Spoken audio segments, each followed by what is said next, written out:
How's it going, everyone? Welcome to the Q3 trading review. So, this is a few weeks overdue, but it took me a little bit of time to figure out what I wanted to focus on and improve on for Q4 and understanding what went well and what didn't go well in Q3. So, we'll get into that in this video. Won't be that long because the more I thought about it, the more I realized that there's not too much to say, but it's just finding the right one or two tweaks. And I'll talk about more about where I feel I am towards the end of the video. But we'll start with just this flow chart where, again, the results is the results. Either you make money or you lose money. And then we go down the waterfall. How did I make money, right? What technical metrics am I looking at? And what technical levers or decision makings am I looking at? So this we analyze going up and down to see what worked and what didn't work, and then we decide to make a change at the technical basis, which should flow up to our metrics, which should flow up to the financial metrics and the financial results. So Q3 results: starting balance of 30,716, ending balance of 30,223. Couple caveats on this 30,223. First caveat is that it includes unrealized gains, and wasn't able to parse that out. So it's probably a little bit better than what you see. You're seeing a negative 463, but if you take away the unrealized gains, it's actually a negative 876. So they're giving me a plus 300 on that. And what happened this month? Well, we had two good months. We had a nice month in July, and our best month ever in August, almost a 5% gain in August. But then we gave it all back in September, right? I had a big loss on an AMD swing. That was about 2.3K, or about a 7% loss, versus my 30,000 starting size. And that was a negative month and a negative quarter. So that took me out. In terms of the results, I mean, things trading 77%, 92%, 61%. So this one came a little bit lower. There was maybe one or two other trades that were not as great, but maybe a handful of mistakes over there, not really doing too much, I would say. And I did start a day trade challenge. So I made a quick Q3 update video in the end of July where I sized down my day trades just to one share. And my goal was to do one share for 3 months, right? And just log it every week and see how I do every week and also how I do every month. So when I hit those metrics, and pretty much 2 more weeks to go now on this day trading challenge. But yeah, if I hit those metrics, then I will be good to go for the month. So, and then I'll be scaling up. But that's been really, really nice. It's been very profitable. You can see that. Obviously, I am down on the day trades considering this. I'm 5-11, but if you look at 48-8, 30-3, it's been going very well. I'll talk about that in a second, but let's get the rest of the results here. On a weekly analysis, again, another 10 out of 12 winning weeks. I'm averaging $254 when I win, with a range of 0 to 619. I had 2 losing weeks with a P&L average of minus 1708. One big losing week on the 5th, and then another big losing week at the last week, actually, on the 26th. Took some losses on some positions. So those two pretty much brought my cumulative year-to-date down. You can see that in this column right here, pretty much to break even when I was up about 10% over here. And here's that year-to-date ROE. You can see that climbed up, and then it took the hit after that AMD trade, and then 1 or 2 other trades there. And the P&L graph here, steady progress for the first 2 months. We're moving up here, and then we took the loss, and then we kind of, gave back some of those gains here and kind of chopped around. So again, looked good for the first 2 months, and then this just corroborates everything we saw in the prior slide. So this was kind of the question here, right? I was like, all right, did I improve versus Q2, right? What did I really change or what I didn't change? I had a whole bunch of things that I was trying to do. And, the main thing is that I didn't make any P&L progress, right? My wins in Q2 basically offset some of the losses I made in Q3, so I'm flat for the year.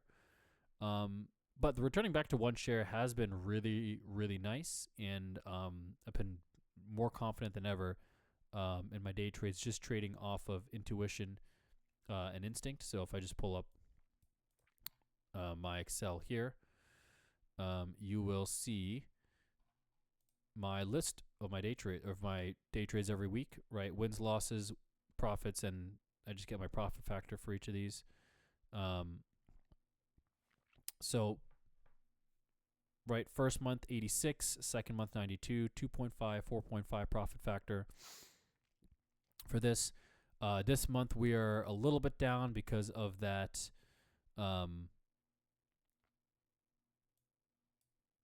Because of that cat trade. But not a huge amount down. And I've only had 2 red weeks so far out of the 12. So, but doing pretty good. And it's I think on track to do well this month. So yeah, that's been pretty nice. Now, there's a couple ways I could improve, right? I talk about, what if you want to scale up the daily trading, that's one option that'll come into effect, the size. But, I think to keep it real simple here, I'm just going to pull up a chart of AMD, and this is I'm going to go over here and just do a really simple analysis. So let me just pull this up, and I'm going to make this bigger.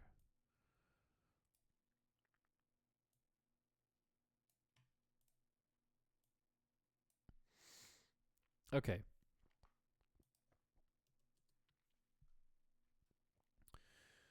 So took AMD here, right? I had a 1.5x position on this day, and when I got out of the trade, it was here, right? So we'll call it from 184 to 150, about 154. It's about a $30 loss, right, per share. So two fixes right here. First is leaning on these 8 and 15 EMAs as support and resistance. This is something that Dave does quite a bit on his trades. And when this doesn't work out, right over here, I'm out of the trade. So that immediately cuts my loss now from 150, right, 154 all the way down to 166, right? Because this is a pretty strong move through resistance over here.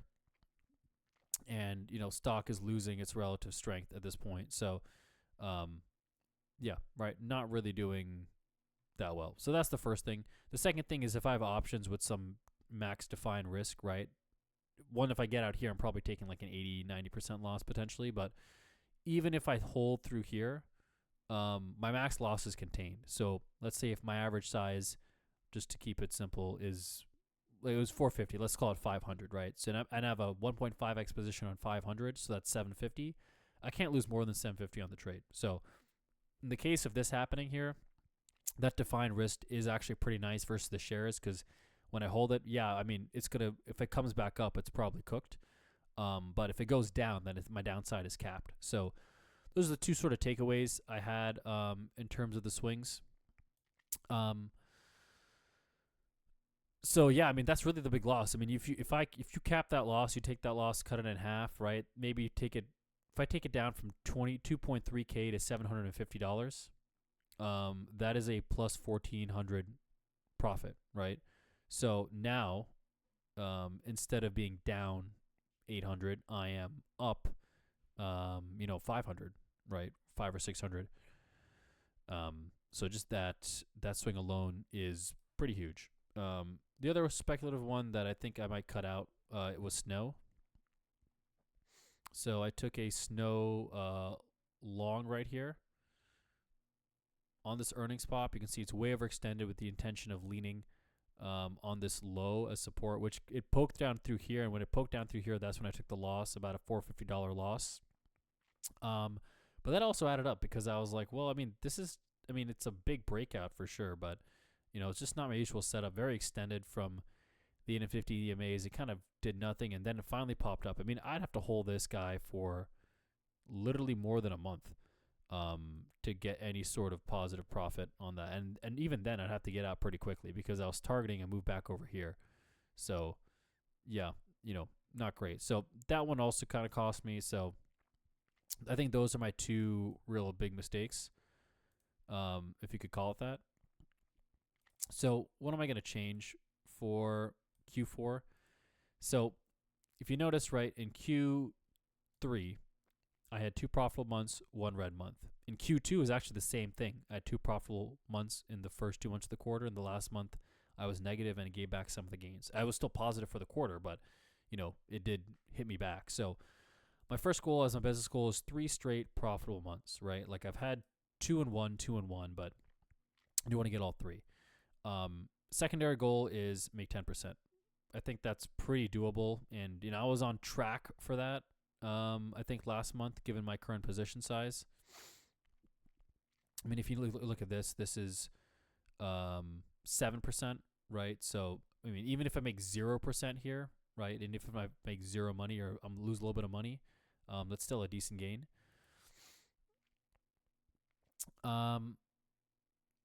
We've already seen this chart. So yeah, that's the secondary bonus goals. Now, a couple of changes I made for this month. First is I've joined the Right Line trading room, which is Dave's Discord room that he manages. So I've heard about it for a while. Took a 2-week free trial. I liked it, so I've joined for the quarter. You get a webinar that Dave talks about. He's talking about the market, his open positions. He'll look at trades that people will call out. He'll value some trades. So just gonna hear his thoughts about a whole lot of things, and just to learn more from Dave. Second change I made is the risk per trade. Now, what this whole thing I've taken away from here is that, yeah, I've lost some money this month. I'm still flat for the year. So if I think about all the inputs I've taken from January 1st to this moment right now, right, I am break even, right? I haven't lost any money. All the mistakes that I made, all the good trades I made, I haven't lost any money. And that was also true last year. So it's weird to say this, but I feel fine actually increasing the size a little bit because it has not mentally got to me. I think it's been slowly increasing, and that's been at a healthy level. So it's right now for Q4, $750 is my max size here, about 2.5% of my max loss on setups. So, and I did take some trades around $600 or 2% of my max 2% of the account total. I should put in here. Took some trades at $600. So felt pretty comfortable with that, and I'm pretty fine making this change. If it's a terrible idea, I'll come back down. But I mentally feel quite fine with it. Yeah,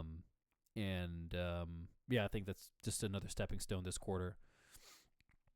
November, if my day trade goes well, I might do 1 contract options to scale up over here on my day trading and see how those go. Other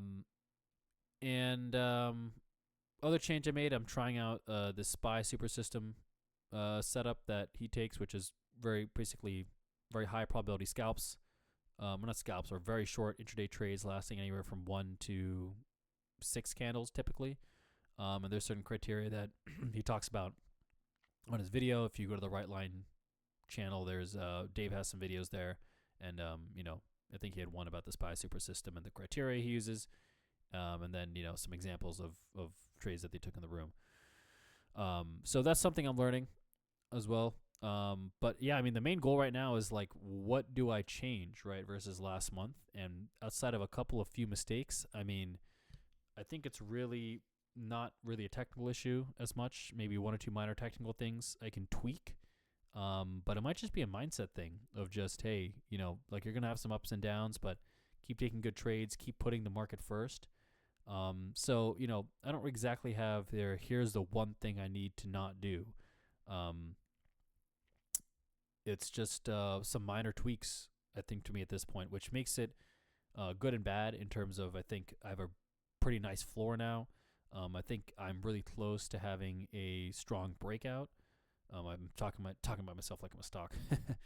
But I feel like I have a good chance feel strongly about breaking out soon, but it's just sort of, I think, getting the right information and maybe just looking at trades a little differently, and really just trusting the technicals and trusting what technicals and not trying to overcomplicate things. I think the benefits of analyzing is that you can learn a lot about your trades, and it's definitely helped me a lot. But when you overanalyze things, sometimes you're just changing too much and too quickly without letting things sort of settle. So, even though like on a lot of my day trades, I've definitely left money on the table, but I know my system is good and it works and it's profitable, so I'm sticking with that. Even on my swing trades, I've left some money on the table, and there's one or two mistakes that I made, but I know generally speaking that I win, right, most of my swing trades. It's usually high 80% ish. So yeah, just small tweaks, I think that's the name, and then see if really seeing if this some of the information and the knowledge and maybe the wisdom I can absorb and imbibe from Dave can translate into getting to the next level. So that's it. Pretty short update. You know, Again, not too much to cover. Sometimes it doesn't have to be a whole bunch of things you got to change at each quarter. Maybe when you're first starting out, but you know, one thing at a time. Keep it simple, right? To reiterate the goal, I'm two winning months, one losing month, two winning months, one losing month. So I want to see if I can get 3 winning months, and finish the year strong. I mean, Q4 usually the bullish time of the year, so might have my best odds, and usually I do the best in Q4 with a strong quarter here. Yeah, that's it. So learn from Dave, and focus on making great trades. And the goal is to get 3 profitable months, and then we'll take it again here from 2026. So thanks for watching, everyone. Hope this was helpful. Again, I know it's not as detailed as some of the other videos, but I think there's, again, just not too much to go into the weeds here. I think it's just, fairly straightforward. So, hope this is helpful. Hope this review helps you in your own trading and gets you to think about what you can do better. And I will see you all in the next video.